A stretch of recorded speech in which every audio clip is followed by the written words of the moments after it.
really wasn't about the money. It's really nice, but it's about the success and giving the readership, filling that void for them so they came on board and became fans. I have my own group of fans and super fans, and it's just that still boggles my mind.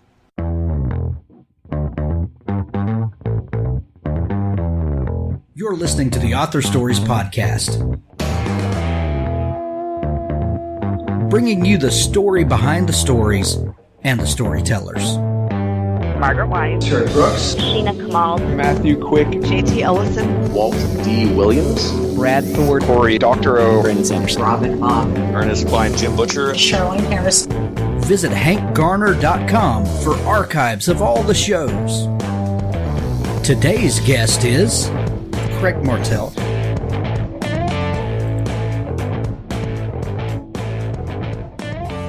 It's episode 303 of the Author Stories Podcast. Thank you so much for faithfully tuning in. I really appreciate it. I haven't asked in a while, but if you'll look in the right-hand sidebar, you'll see some handy links where you can subscribe to the show. iTunes, Google Play, Stitcher Radio, even YouTube, everywhere that you listen to the show, you can subscribe so that you never miss an episode. Please do that for me if you will.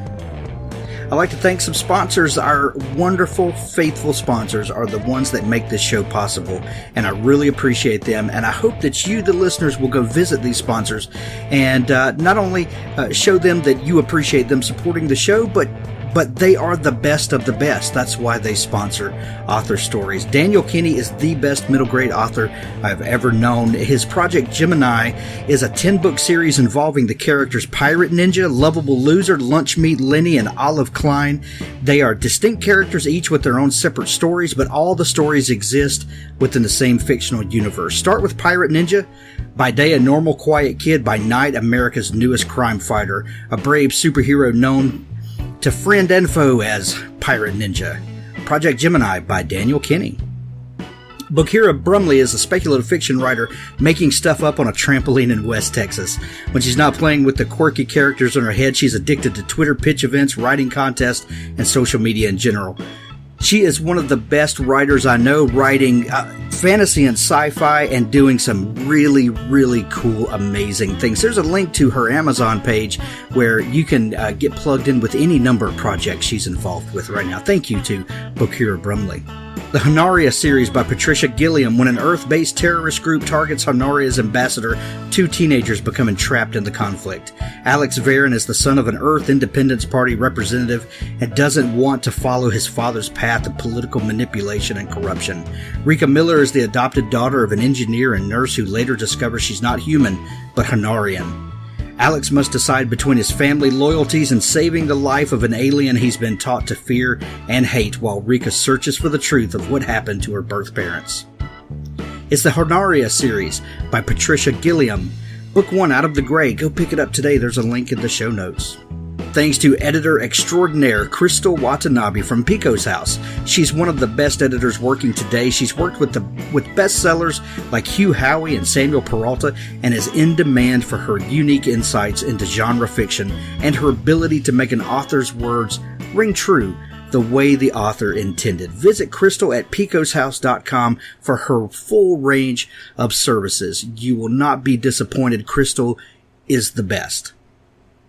Also, there's a new collection from Project Entertainment Network, My Favorite Story Podcast Author Anthology. 15 podcast hosts and authors share their favorite short stories they've ever written. Folks like Christopher Gold and Brian King, James A. Moore, Jay Wilburn, Chuck Buda, Jonathan Mayberry, Armand Rosamilia, Jamie Ingle, some of the biggest authors all in one epic release. It includes a brief "Why is this my favorite story?" section from each author. It's the Project Entertainment Network presents My Favorite Story Podcast Author Anthology. Also, the new series by Craig Martelle and Scott Moon, Assignment Dark Landing, the Dark Landing series. Book 1, Assignment Dark Landing, is out. Book 2, Ike Shot the Sheriff, is also out now. This is a fun series. If you love sci-fi, if you love genre bending and genre mixing, this is like Firefly meets Tombstone. This series is incredible. By Craig Martelle and Scott Moon, the Dark Landing series. A frontier world, one sheriff, all the action one spaceport can't hold. Dark Landing is the wild, wild west of known space. Go check out Book 1 and Book 2 now, Assignment Dark Landing and Ike Shot the Sheriff. As always, at the end of the show, we're going to have an audiobook clip from Richard Gleaves' The Jason Crane series. Thank you for listening. Well, thanks for joining me again for the Author Stories podcast, where I bring you the story behind the stories and the storytellers. Today, I'm really excited to have Craig Martelle on the show with me. You may remember Craig from a few weeks ago. He was on with his co-author, Scott Moon, and they were talking about this fantastic new series that they have out, and I'm sure we're going to talk about it more here in just a little bit. But Craig is also an extremely prolific author and has quickly become one of my favorite writers out there. So I'm really excited to have you on the show today. Craig, welcome. Damn, Hank, it's hard to follow that up. Appreciate being on the show again. Man, you kind of set me up to lose here instead of saying, hey, let's hear Craig's story. Come on, convince us to buy your book. So that's actually even harder. So oh, man. There we are. Oh, well, I'm super excited to have you, Craig. I begin each show with the same question, and that question is, what is your first memory of wanting to be a writer or a storyteller? Just reading books as I was growing up. My brother's 8 years older than me, so there was a big difference, and he had a nice sci-fi collection, and I grew up in the 60s. So I had the Righteous sci-fi collection available to me of new Robert E. Howard as they're being released. The Hobbit had just come out. I mean, those books were published earlier, but they came out in book form in like the mid-'60s. So those were all new and Righteous and Incredible and Heinlein and Andre Norton and Lynn Carter and just a myriad of authors who told great stories. And I'm like, I love this stuff. So then come the early 70s, it was I did not live too far away from Lake Geneva, Wisconsin. So come 1974 and the advent of Dungeons and Dragons, I got into that, and that unleashed the imagination even greater than reading other people's stories, because then I got to create my own. So that was probably a catalyst, just like tens of thousands of writers out there, is game mastering was your first introduction to telling a story. Although it's interactive, it's still a story. Yeah, so many people have sat across the mic from me and told stories of how Dungeons and Dragons was really their foray into storytelling. And you're absolutely right. It's cooperative storytelling. But the game master sets up the scenario, and then it's really this interesting improv storytelling. And people that don't understand the game, they think that it's a game in that one player wins or loses, and it's not. It's a team of players banding together to solve problems together, and that is the stuff that writers are made of. That's right. A lot of dungeons became hack and slash kind of campaigns, and there's a place for that. But some of the very best scenarios, and I'm on a bunch of boards with the old D&D crowd, some of the authors of those campaigns, and like Expedition to the Barrier Peaks is a great example of a campaign and a story, and not about going and beating up dragons and things like that. So that's where the storytelling art really comes to the fore. And plus, I read Anne McCaffrey and, like I said, Andre Norton and Robert Heinlein, who told stories. I watched the original Star Trek when it came out, each episode, each week, because of my brother. He got the TV time, and we did that. So the social issues of the day, because I was raised in the 60s, were painted across a science fiction backdrop, and they were safe to talk about, and it was okay. I mean, Kirk, he didn't care what color you were. Green chicks, black people, I didn't care. He right. And appropriately so, because it didn't matter. Only one thing mattered to him, and that was that his hair was okay. So that's right. That his hairpiece was in place. I have recently gone back and watched some of the original series, Star Trek again. And those stories really hold up. Of course, special effects, all of that, it's obviously made in the 60s, but those stories at their core really still hold up. That's right. And I rewatch the entire series every couple of years, and they're as impactful now as they were back then. But now you don't have people protesting in the streets because of an interracial kiss, for Pete's sake. Where I grew up, a church protested in front of the theater, and Monty Python, The Life of Brian, the theater shut it down and stopped and wouldn't show it because of the protesters. What the heck? That oh is my God. Insane. That's one of the funniest movies of all time. And yes, we're all going to go to hell because of thinking that movie is so damn fun. That's right. Everybody in the audience is shaking their head. Yep.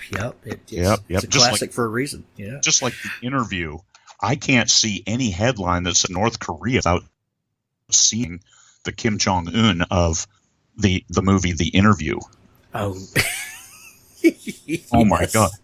Oh, he honey-dicked me. Oh my God. So it's hard to take him seriously, and that's not him. That's it's right. Look at what we can do with storytelling and how we can defuse a situation and make something. I mean, there's people who are serious about that, but me living here in Alaska, I don't need to be serious about that. I can laugh at it and say, hey, you guys up in Washington, D.C., you take care of it, because I'm here in Alaska and I'm laughing. Right. Exactly. You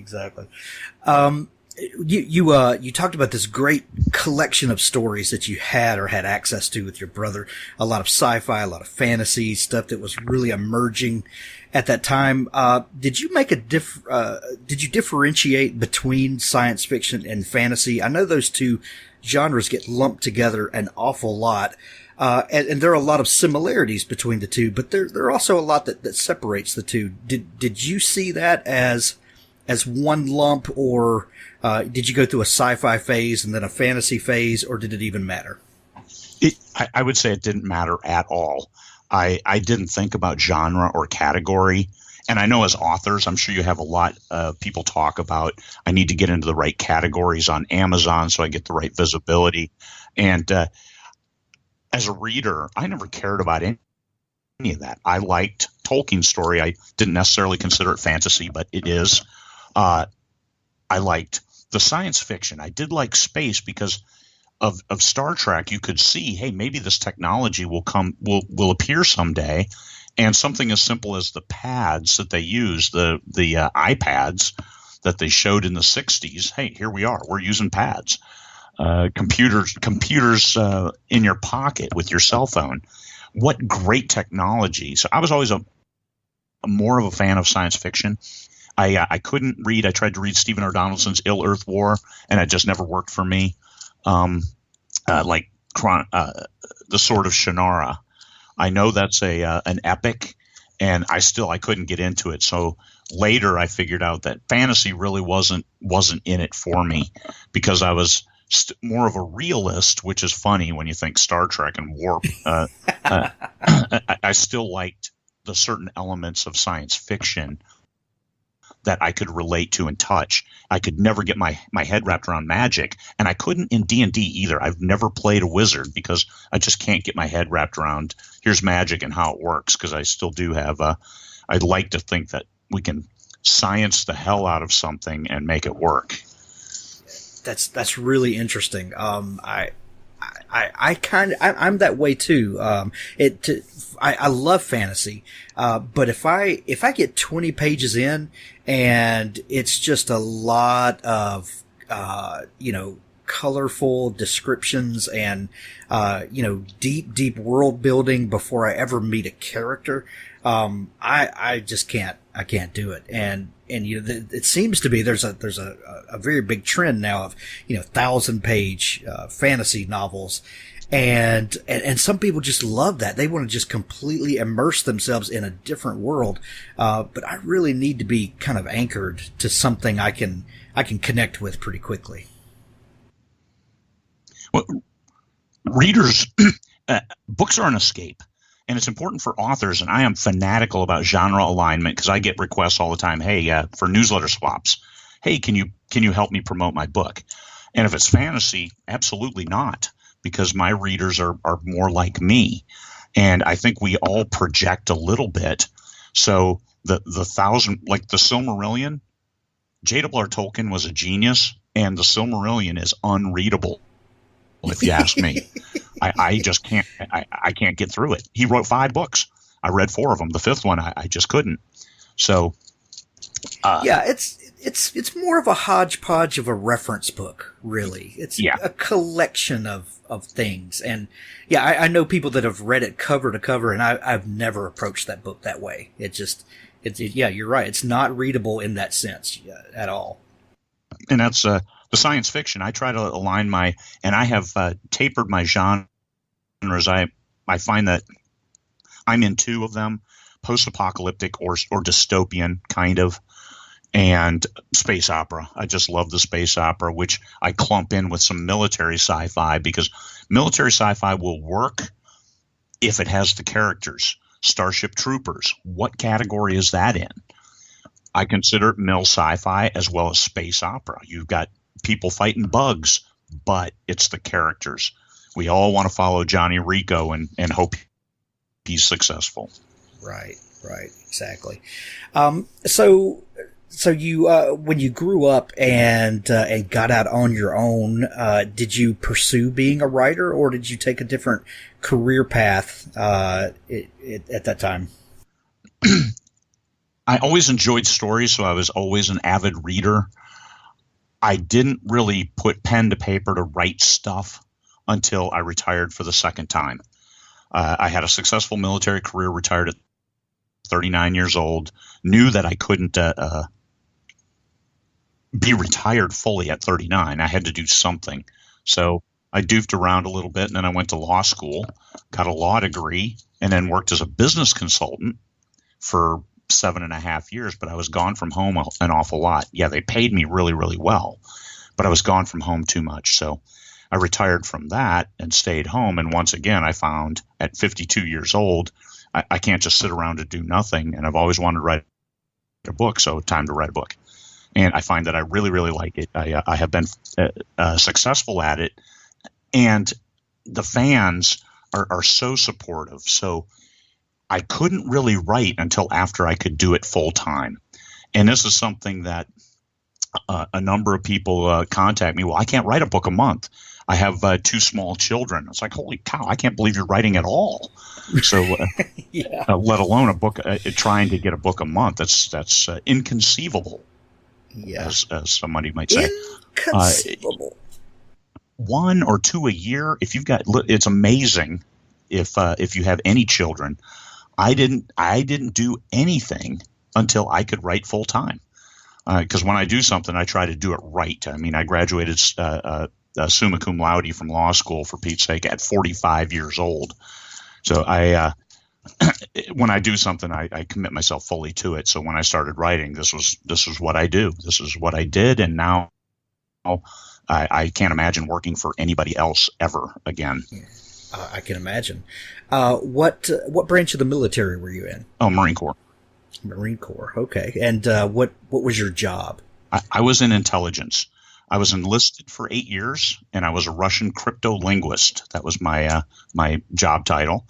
And then I applied for a commissioning program, and the Marine Corps sent me on active duty to the University of Arizona for 2 years to finish my 4-year degree.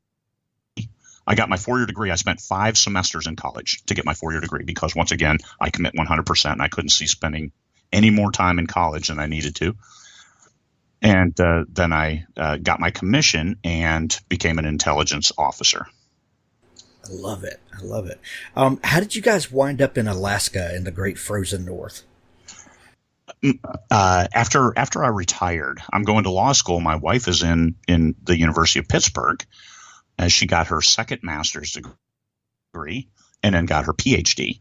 So once she got her PhD, she was looking for a teaching position, PhD in applied linguistics, and a job opened up here. The market was kind of tight, And a job opened up here, and she took it. And it was a 1-year position, and here it is 6 years later. We're still here. I bet it's really comfortable this time of year, isn't it? Oh, the temperature, I got a extreme weather. It's going to be like minus 35 next week. Jeez. Ambient. Wow. There's no wind. Fairbanks is kind of sheltered. So we don't really have wind. So that's just ambient. That's just the temperature outside. Well, in South Mississippi where I live, we had 9 degrees yesterday. So, that's insane. I mean, that is insane. We're prepared for 35 or 35 below. It sucks, but we know what to do. Mississippi, you probably had people in the fetal position refusing to get in bed. Oh yeah, we are not built for this. We are not built for this at all. Usually, we're prepared for 3 weeks of winter a year. And by winter, I mean, it dips down to about 35, positive 35. And we're going nuts. It's shorts and t-shirts all year round, just about. And this is just ludicrous. Oh, yeah, digging in the closet. Hey, where'd that parka go? Oh, we gave that away 7 years ago. Yeah, right. yeah. Oh, it's insane. But but I bet the environment and your surroundings probably lend themselves to a writer's life. You don't mind being inside a lot because I mean, what else are you going to do in minus 35 degrees? So I can imagine it's easy to commit to that.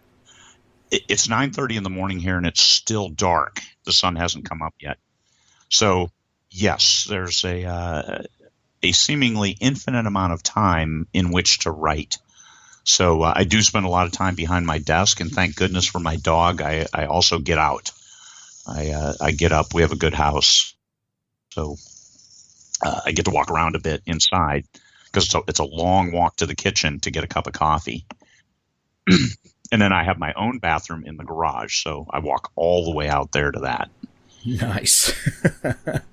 So, when you decided that when you retired for the second time and you said, I've always wanted to write a book, how many years ago was that when you decided to write that first book? That was a little over 2 years ago. That was October 4th of 2015. And this is the 19th. On the 17th of January, I published my first book, 17th of January, 2016. Wow. Okay. So, and now looking at your website, I don't know the exact number, but you probably close to 40 books or so? Yeah, I have 30 full-length books that I've published, and then a number of short stories, which if you see my cool branding on the new style covers, Victoria Cooper is hooking me up with that old school sci-fi look for the shorts. And all of my short stories are standalones. They're a single story, usually a single character doing something. And I just love those because it's the freedom to do something different. The current book I'm working on, the full-length book, Bad Company 3, is the 15th book with those same characters. So now that's okay too, because I have a very set readership that we're incrementally growing month after month. So that's cool because you publish that book. I mean, it's a nice revenue stream, but it's the freedom to write a standalone short story. I love doing those, and I'll write one every couple months and float them through various anthologies.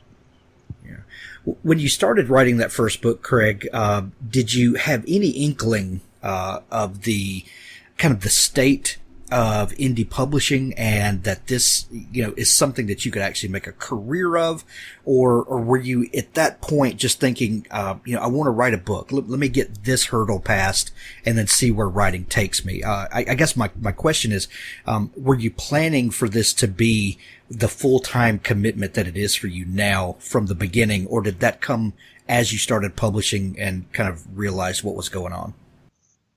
I always tell people, learn what you need to know at the time you need to know it. So I always wanted to write a book. So the most important thing at that point in time was writing the book. And that's what I focused on, a little craft, the research, and wrote the book. And only then did I start looking at, now what do I need to do?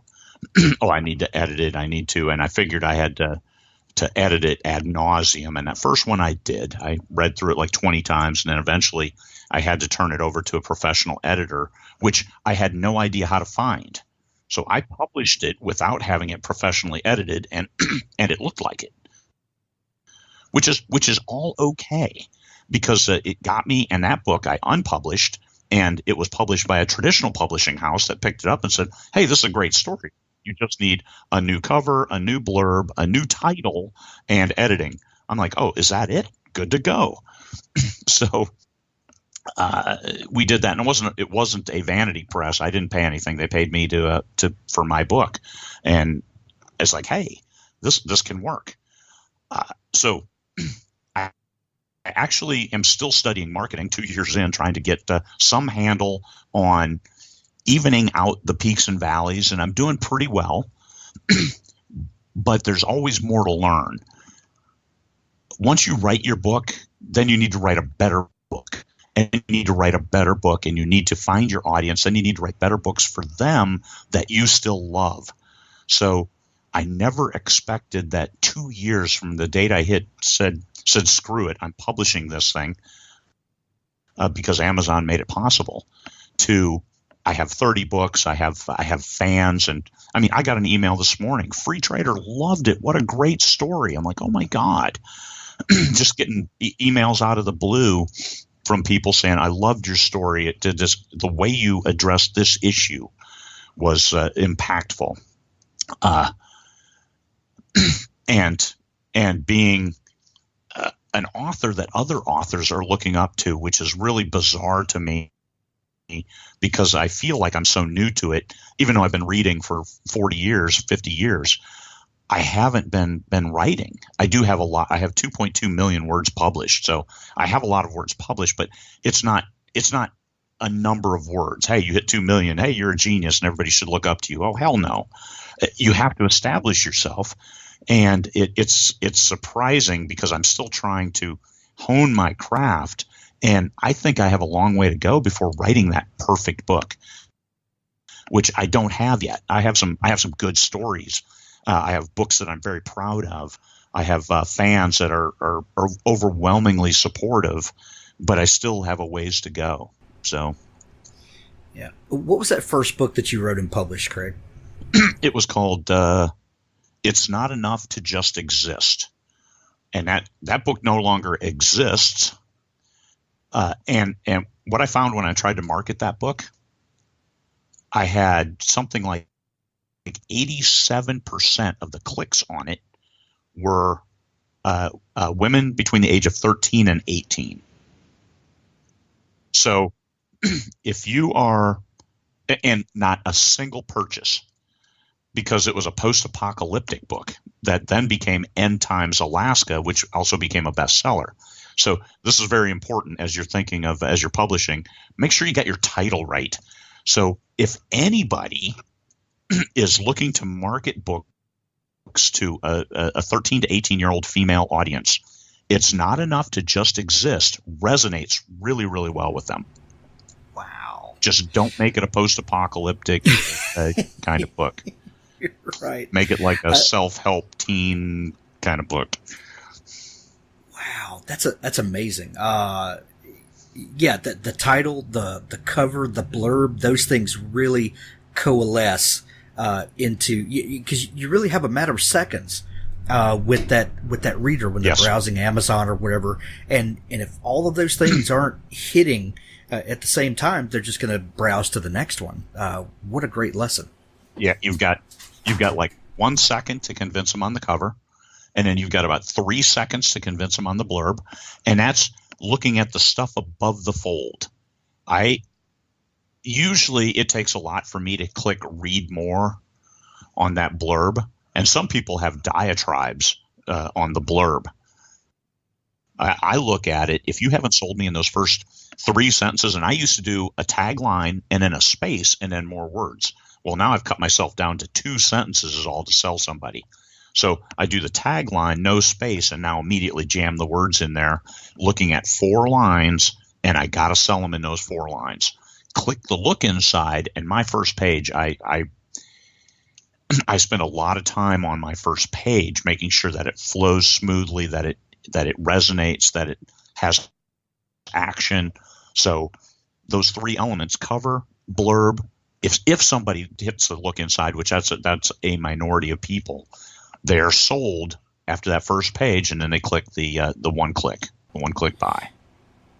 And the folks that are putting an entire plot synopsis in their description, the only person that's reading that is your mother. I used to do that too. Synopsis. Avoid that. I worked on a synopsis yesterday for somebody else, and I took out everything related to the plot. And it reads, I'm like, hey, this is a book I want to read. And it doesn't really tell you anything that's going on in the book. It's like, can you believe this happened? Let me pull this up. Because I impressed myself with this, which is surprising because I think I suck at blurbs. Let me yeah, okay. We have a little bit of synopsis in the first part. Kill the bad guys, save the galaxy, all in a hard day's work. And then we go into, here's the entirety of the synopsis. Eddie might be enhanced, but Ghost Squadron must expand if they're going to keep the Federation safe. From Felix Castile, a man hell-bent on nothing less than the assassination of General Reynolds.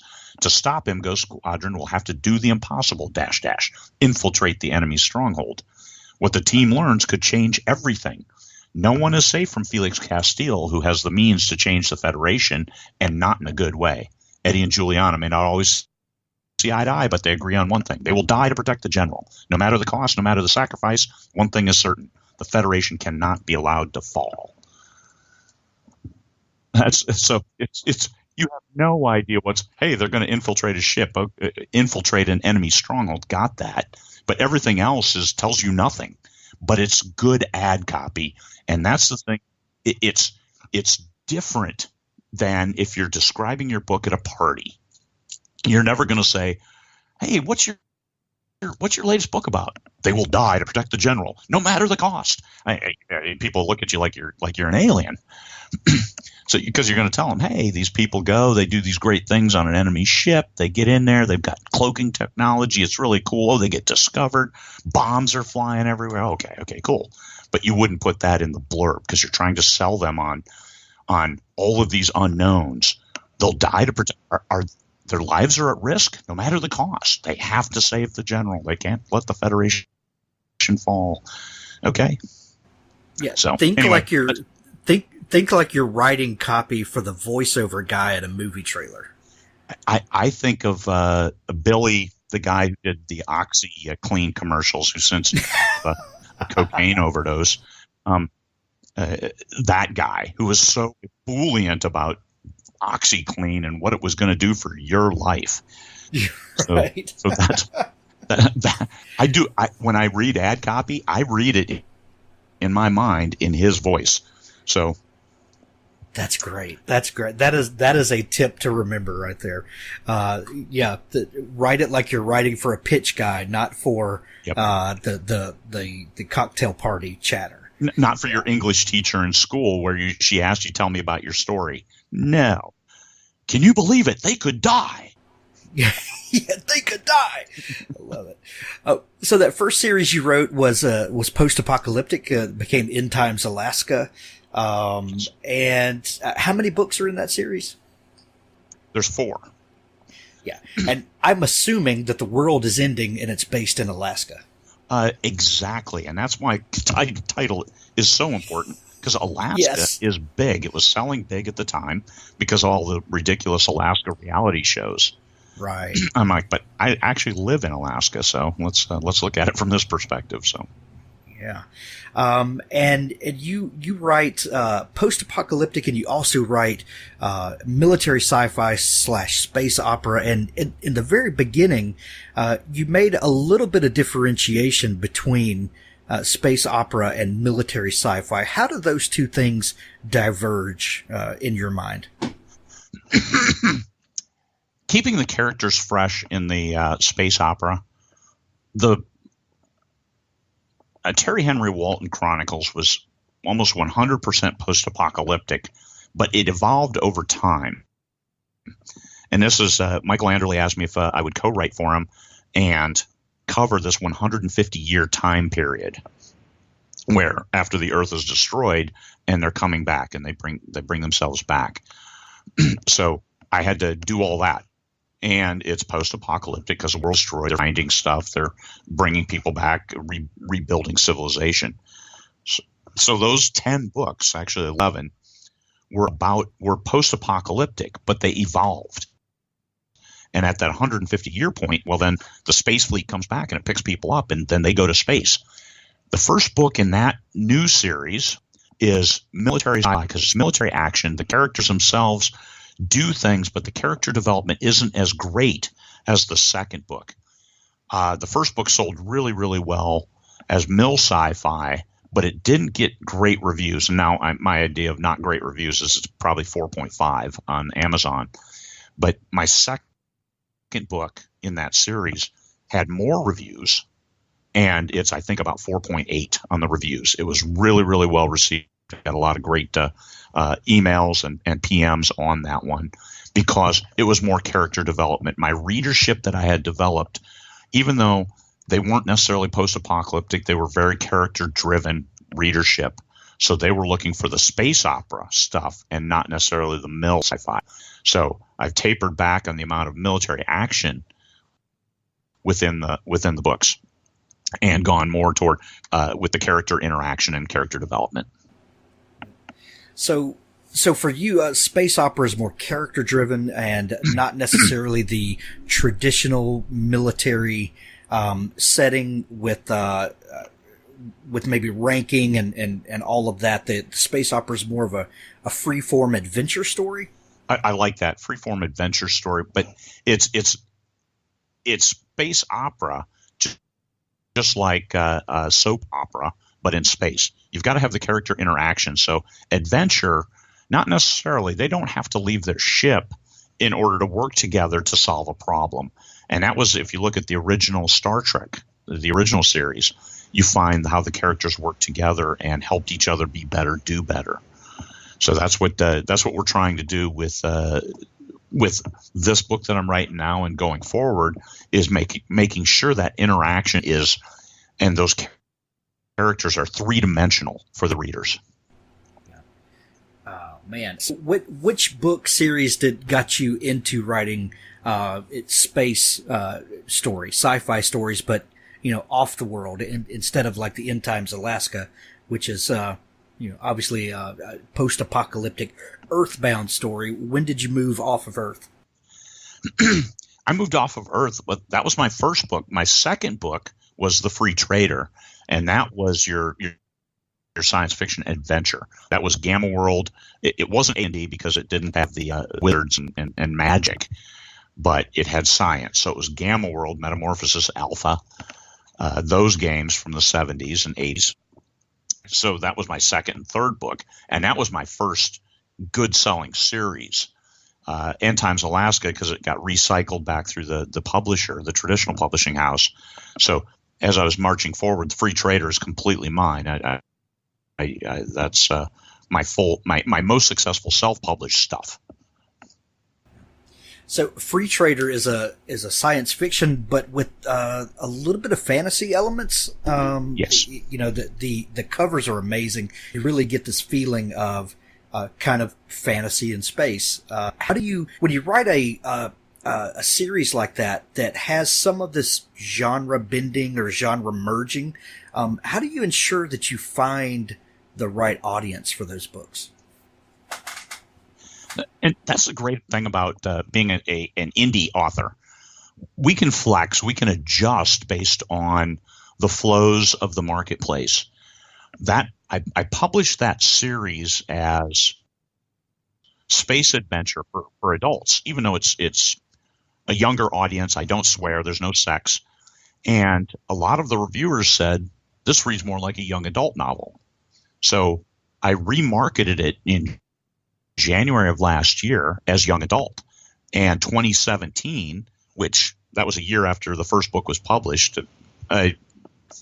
11 months after I published the first book in that series, and it sold better in 2017 than it did the year it was published because of that reframing it as young adult science fiction. Wow. And the covers really reflect a kind of sense of adventure. The multiple characters always working together on those covers. And it really separates from your kind of mil-sci stuff where you've got spaceships on the cover. And again, it goes back to making the reader comfortable that first second they look at it to know that they're getting what they're getting. And I had all those covers custom made by Tom Edwards. They all have show a scene from within the book. So you'll find that scene as you're reading, and you can go to the cover and say, this is exactly it. And that saved me also on describing, because I sent Tom, here's a paragraph, make me a great cover, and he did. I didn't adjust much, because what he saw from my description wasn't necessarily what I saw in my mind. It's what the reader saw, so that's what we went with. What about your Cygnus series? How did you get into the Cygnus Rising, Cygnus Expanding, Cygnus Arrives? How did you switch to writing that? That's a follow-on to the other ones. I had such fun writing Free Trader 3, Adventures RV Traveler. RV is a resettlement vessel, so a colonization ship. I had such fun writing that, and I loved it. So I said, we need to take these people to space. So Cygnus is the descendants of the main characters in Free Trader. Gotcha. So I took them Awesome. to space and made a space opera because that's what I wanted to write. Wow. Love it. You mentioned earlier that your numerous books that you've co-written with Michael Anderle. How did you guys meet up, and what was that that experience of co-writing those with him like? I came over from K-Boards with Michael, probably one of the first 50 people, back in March, I believe, of 2016, to the 20 books to 50K group that he set up on Facebook. And I was active in the group, just active throughout, because it was such a great venue and people were so supportive and positive. So just through time, he saw that I was publishing stuff, and the first thing he actually called me and said, "Hey, how's it going? Saw you're active on the group. Appreciate that. You need new covers, right?" And I'm like, "Oh, hey, I know that. I've got them ordered," and because my covers didn't match up, and I keep those. I actually have paper books with the old paperback books of the old covers, just to show what kind of discord you can create with a story, because it had nothing to do with the story. But I thought they were neat covers. No branding. It was bad. So yeah, no surprise that I wasn't selling any books. But retired Marine Corps, and then my End Times Alaska, the publisher, took that, massaged it, made it a beautiful thing, and it became a huge best-selling series. So that was through the summer. They published the 3 books 1 month after another, which was very fast for traditional publishing, and it hit really well. Come October, Michael called me and he said, "Hey, the fans are on me to fill this gap in time. I've got a character who is a Marine in a post-apocalyptic setting. Is there any way you could come on board and write this with me?" And I said, "Sure, I'll give it a shot." And there it was. Simple as that. He knew a Marine who wrote post-apocalyptic, and he needed that area. So we agreed on 4 books. So 11 books later, I finished the 150 years. And then we evolved into the Age of Expansion, something that came by later. And it has worked very, very well. Made just gobs of money, and it really wasn't about the money. It's really nice, but it's about the success and giving the readership, filling that void for them, so they came on board and became fans. I have my own group of fans and super fans, and it's just that still boggles my mind. You mentioned on the show that you and Scott did with me that you have a group of first readers and fans that you can send them something, and within hours they're giving you feedback. That is a gift. If a writer can develop a group of people like that, do everything you can to keep those people happy. Oh, of course. I've sent them. Here is the full collection of Craig Martelle books, all signed. Sent a set all the way to the UK because one of my favorite just-in-time readers is over there. and that cost, like you said, do everything you can. The dollar cost of shipping all those books to the UK was irrelevant compared to the value of having a person who's going to give me feedback within hours. Yeah. What kind of feedback do you look for from those people, other than just the obvious, catching typos and little things like that a second set of eyes, is really valuable for. But I'm assuming that you're looking for deeper insight from these readers. What do you get from them that is so important to you? A continuity, voice, especially when I'm writing one of Michael's characters. They have read all of Michael's books and I have not. So they can check the voice and say, yes, this sounds like that person, or make recommendations to change that voice. Something else they'll do is just check overall story quality. How does the flow work? Is the story okay? I sent them a book 7 in the Terry Henry Walton Chronicles, and they hated it. And it's good that they were comfortable enough to say, hey, I hate this. It's not working. It jerks me around too much. I can't follow it, because I tried using a flashback technique and it didn't work. So I took the book back and rewrote the thing in entirety over 22 hours over 2 days, and then sent it again. And they're like, yes, this works now. So that is the kind of valuable feedback, because at 7 books, when I'm planning to write 10, if I lose a bunch of readers because the book doesn't work for them, then why spend the time to write 3 more books? So they saved me from that catastrophic mistake. And in self-publishing, there's nothing really catastrophic. You can take the time you need to do what you need to do. Like my Free Trader series, that was pretty good, but it didn't become successful until almost a year after I published the first book, because I recategorized it and remarketed it in a better way. So, unless you're insulting your fans, which you don't want to ever do, you can recover from anything. That's a really good point, because I think a lot of people have gotten it in their head that when you release a book, you've got a small window, maybe a month, maybe 90 days before that book is completely irrelevant. And you have proven that after a year, and of course you put extra time, work, and detail, into relaunching those books. But those books were absolutely not dead. They not only continued to have a life, but excelled because of that. So, just because a launch failed once doesn't mean that it's a dead property.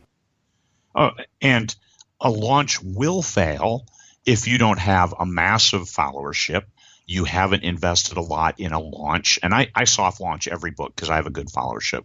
I don't do this big promotion scheme on new books, because I'm a big fan of read through. So doing a big promotion on book 3 in the series is irrelevant, because your readers, you should already have your readers on board. And now people do that and they make a lot of money. So irrelevant isn't the right term. It's just, to me, it doesn't work for me. The Free Trader, my biggest sales month for Free Trader was October of last year. So just 4 months ago, because I ran Free Trader 1 for free, ran a bunch of paid promos. Free Trader 2 was 99 cents. And then 3 through 6 were all $3.99. Because what I saw in my data, and I collect a lot of data, is that if I can get them to book 3, they're going to read the next 3 books in the series. So that month was immense. It was huge. So getting that launch right now and looking at your first week and say, oh my God, I only sold 1,000 copies. I suck. It's going to fail. No.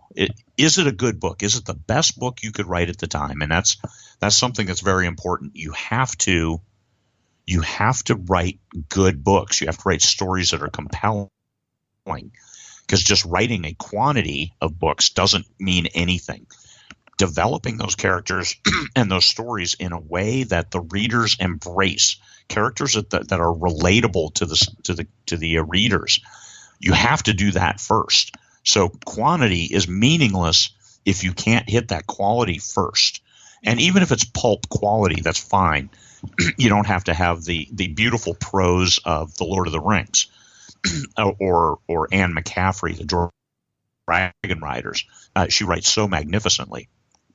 Even if you don't have that, it's okay, because you look at the Deathland series, which is a post-apocalyptic series written by James Axler, which is just a pen name for 5 or 6 different writers.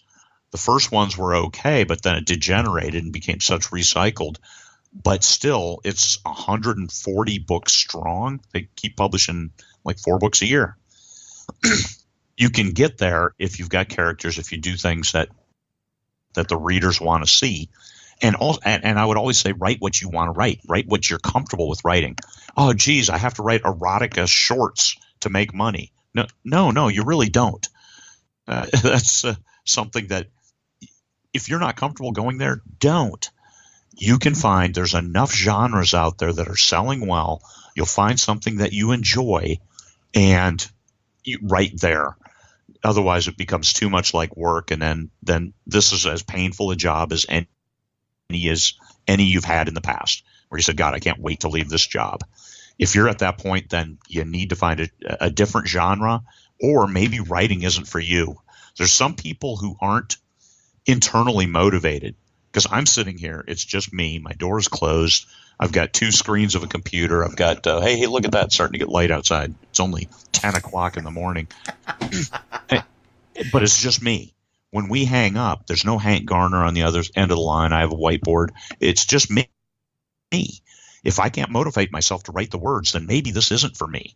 You have to be internally driven, because it's just you. You're going to put the words on the page. And that's a challenge that some people aren't up to, but a lot of people are. If you have a hard time, work through those issues, you have a supporting network, 20 books to 50K, or the various other groups of writers to help you over those hurdles, and then get back to where you're enjoying putting the words on the page. You're enjoying going back and reading through and say, man, I like this. And then that's what will keep you going. If every day is a struggle, man, find something different to do. Life is way too short for that. Absolutely. Craig, I talk to a lot of traditionally published authors as well as indie authors, and then the great hybrid authors that are making more and more of a show these days. And you are one, because you have a traditionally published series and you do a lot of indie publishing.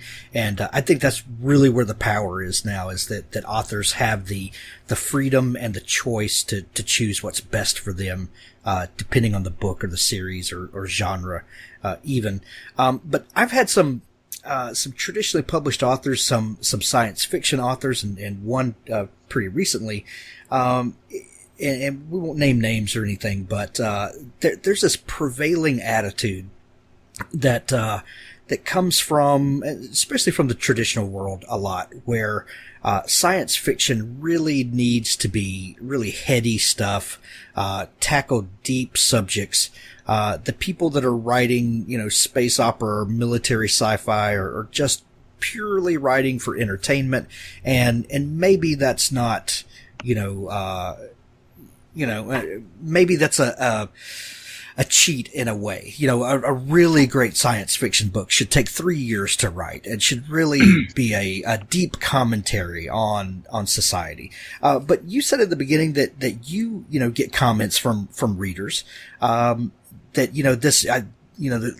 I really love the way you handled this subject here. I really love the what you had to say about this here.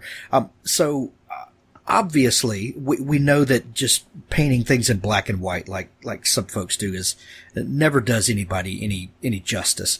But I guess my question is, because you are very prolific and you do publish quickly, how do you retain the writerly quality that you have, where you do have a story you want to tell, you do have something you want to say, and not just crank out the same story over and over again? How do you stay in touch with your creative, artistic side while being a good businessman at the same time?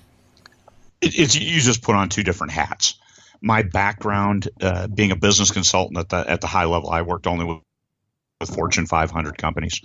You can look at the business. You have to look at it dispassionately and get into the numbers and say, if you want to make more money, you need to do this or this. Here's this. You either have to cut costs or make more money in order to increase your bottom line. So that's all businessy stuff, which is easy for me because I lived it. We went on site with our clients for, holy cow, 7 years of doing that. So it's easy for me to put that hat on. It's fun for me to put myself into my character's shoes and live that life and then tell it. And sure, there's parts of the story that drag because you've got to put in the background information. It's not all exciting, which my mill sci-fi was. That first book, it was all action throughout. So that book actually came together pretty quickly when I was able to write. But the space opera, it still takes some time. You got to work through the characters, but it's an escape. It's that time to step away, jam the words on the keyboard, imagine the scenes, and step into the original Star Trek world and just be on that planet doing something different, or being with that group, watching them as they're being profound, but they don't realize it at the time. Because like I saw a meme on Facebook, you don't realize the last time you went outside to play with your friends when you were growing up. Just all of a sudden you realize, geez, that was years ago. I have not ever gone outside to play with my friends since this date. And on that date, when you did that, you never realized this is the last time I'm going to do this. So that's that kind of a profound thing. You can relive and live these things, and it doesn't have to be the last time. You're doing it right there. You're seeing it. You're living it. So, I love that. I love that. You also publish a fair amount of short stories, and you mentioned that early in our talk. How do you use those? One, creatively. What does writing shorts do for you creatively, and then also how do they fit into your business model? They actually don't fit into my business model. Most of them barely make enough money to cover the cost of the cover. So I do them for fun, and also that's the one issue I want to talk about. I want to do this, and the road to the nebulas.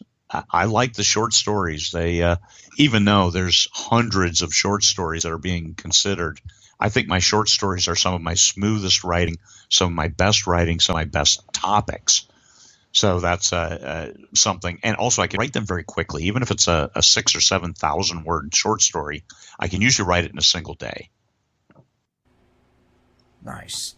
Do you put those up for sale? Do you use them as kind of leaders to get people to discover your other work, or when you publish a short, what is the hope and the intention for that piece's how that's going to fit into your whole body of work? I usually write the short for an anthology. And now I'm a big enough name, as odd as that sounds to my own ears, that people invite me to anthologies. And if it's the right genre, science fiction, space opera, military sci-fi, those kinds of things, I'll write a short story for it. It'll go in the anthology for 3 months, 6 months, whatever. And then when it comes out, that's when I publish it on my own. And now I'm building a catalog of short stories. I've got 5 or 6 that are up on Amazon simply as short stories, up for 99 cents each. Some of them are not in KU, and the only reason I do that is just in case a charity anthology or something comes along, I've got the book that I can, hey, here it is, you can have it right now. I've got a story that I can donate without having to wait some time for it to come out of KU. That's a really great idea. I like the having some stories that are nimble enough that you could get into a collection pretty quickly. That's something more people ought to do. And these are all professionally edited. I have an editor on salary, And so they're all professionally edited. They're all reviewed. They've all, especially once they've been in the anthology, if there are any typos, people will find them. Usually I'll give a book or something like that to people who find typos in my stories because I don't like them. I don't like them being there. Because part of the argument from traditional publishing is anybody can self-publish and they're amateur. Well, I don't want anybody to say that about my stuff. I want them to see, and I've the last 3 traditionally published big publishing house books I've read had typos, had miscues. Yes, and I was amazed. I'm like, my books are technically better than these, and so if TradPub wants to throw stuff out, it's not going to work because we have stepped up our game. I've stepped up my game to a point of professionalism with the covers, the best covers that I can get, not necessarily the most expensive, but the best covers I can get, as well as that professional blurb, as well as just a good story. So, and my prose improves with every new book. After 2 million words and listening to feedback, I have good editors. I sent a book to a new editor who worked for Bain for 30 years as an editor, and I sent it to her and said, hey, could you look at this? I'm trying to up my game. And I was all happy and arrogant thinking, hey, she's not going to find anything. Well, you know what? Yeah, I got slapped on that. She found a lot, and it was good stuff. I'm looking at that. I'm like, I like how that flows because, and she's looking at 3 paragraphs at a time. Okay, I said that word 2 paragraphs up, and I don't need it here. Let me flow this. Oh, yeah. You can always learn something new. You can always get better. Unless you're Anne McCaffrey, then she was magnificent from the start. Well, there's nothing better than putting the work in, and being humble enough, to take, editing, when you need it, and if you ever get too big to do the work or to take legitimate criticism, then it's probably time to go do something else. Don't ever get that big. I don't care who you are. Don't ever get that big where you think you can't improve. Because 6 months ago, I saw an ad on Amazon for Harry Potter and the Sorcerer's Stone. I'm like, you got to be kidding me. J.K. Rowling is advertising Harry Potter 1 like after selling $1 billion worth of these books. Yes, because she still thinks there's a market out there. So even she is trying to, it's her marketing team saying, hey, let's breathe some new life into this. Let's throw some new covers on. And even now we can sell Harry Potter and the Sorcerer's Stone. So no one get dissuaded thinking, oh, my God, like you were saying, that 7-day window, that 30-day window. Oh, my God, I didn't have a runaway hit. I spent 3 months of my life writing this book. I sold 8 copies. Oh, my God, the world's ending. No, it's not. Those 8 copies you sold, find those readers and see what they liked about it or what they didn't like about it. And what can you do better? And keep trying to improve. Once you find those people who are reviewing your books, who are reading your stuff and giving you feedback, treat them like the gold they are. And if they love your stuff, why do you love my stuff? What sets it apart from the other stuff that you used to buy or are also buying? You had a gap in your reading.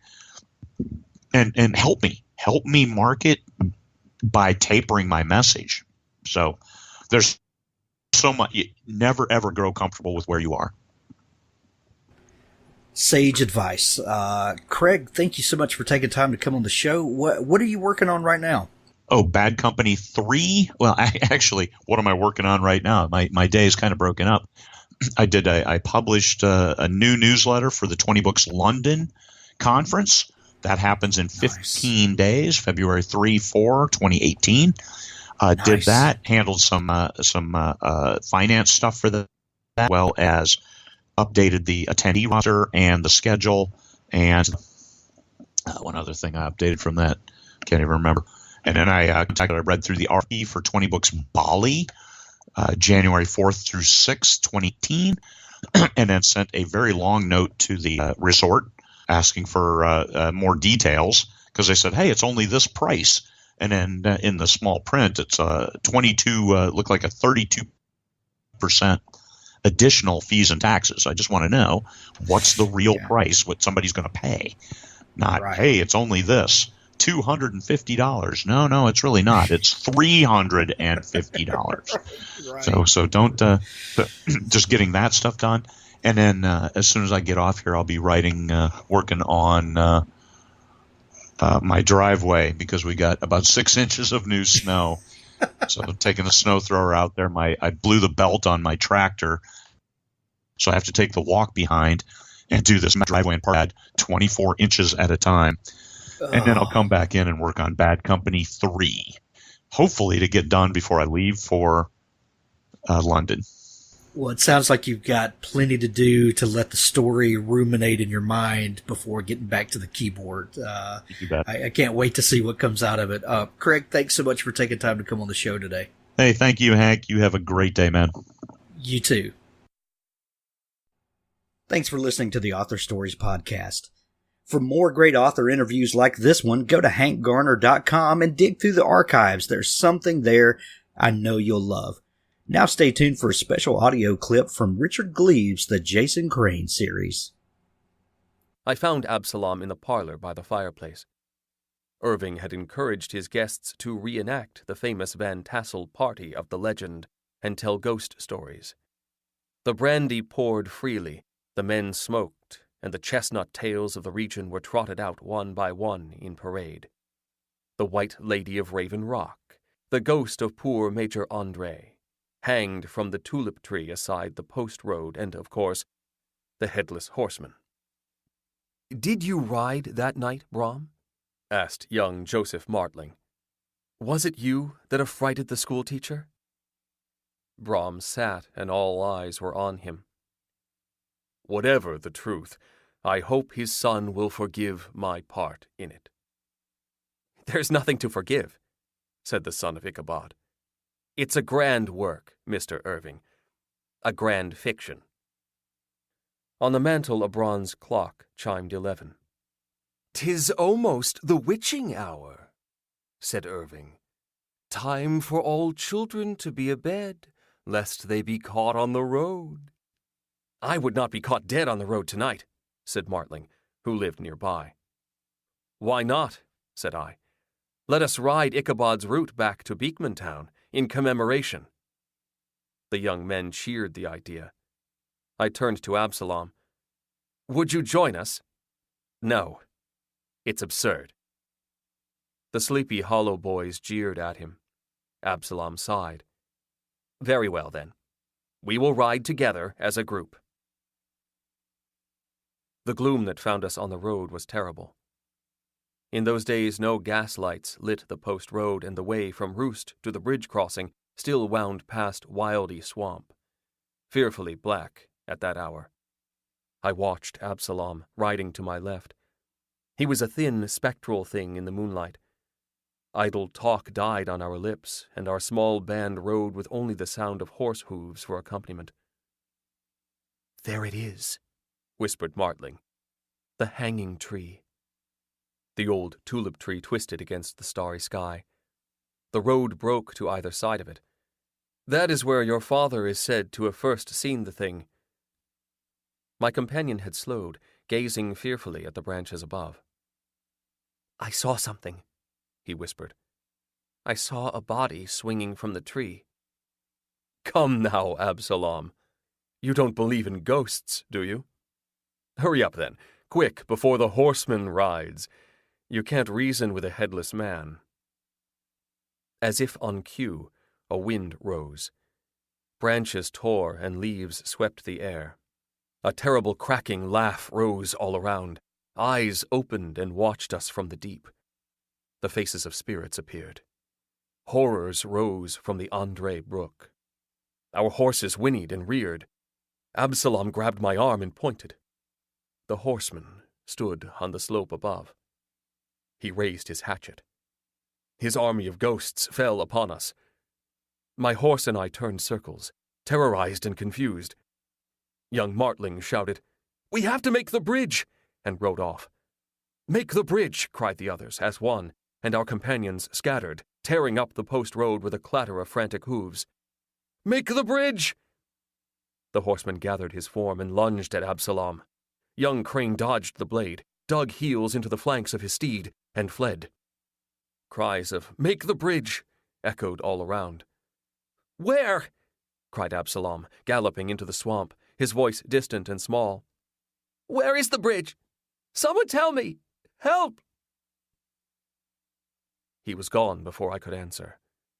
Yet what could I have said?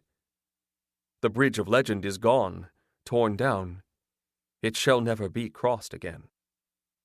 I watched Absalom splash into Wildy Swamp, the horseman in pursuit. And I knew what his fate would be.